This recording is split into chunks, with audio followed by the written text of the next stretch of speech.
ایک چھوٹے سے گاؤں میں ایک ننھی سی بچی فاطمہ اپنے والدین کے ساتھ رہتی تھی۔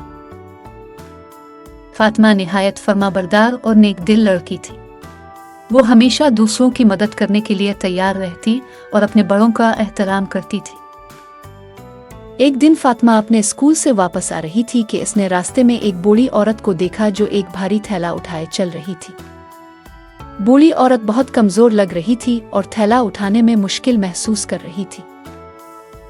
فاطمہ نے یہ منظر دیکھا اور فوراً اس کے پاس گئی۔ فاطمہ نے فوراً کہا، امی جان میں آپ کی مدد کروں گی، آپ مجھے یہ تھیلا دے دے، میں آپ کے گھر تک لے کر چلتی ہوں۔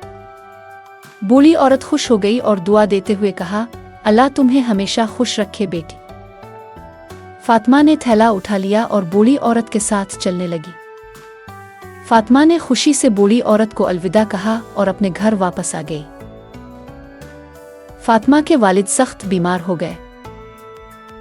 کئی دنوں تک وہ بستر پر ہی رہے اور کسی دوا کا اثر نہیں ہو رہا تھا۔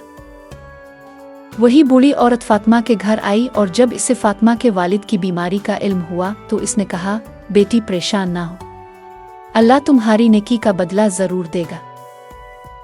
اس نے فاطمہ کے والد کے لیے دعا کی اور اللہ سے ان کی شفا کی التجا کی۔ فاطمہ کے والد اچانک بہتر محسوس کرنے لگے۔ فاطمہ کو احساس ہوا کہ اللہ نے اس کی چھوٹی سی نیکی کا بڑا بدلہ دیا۔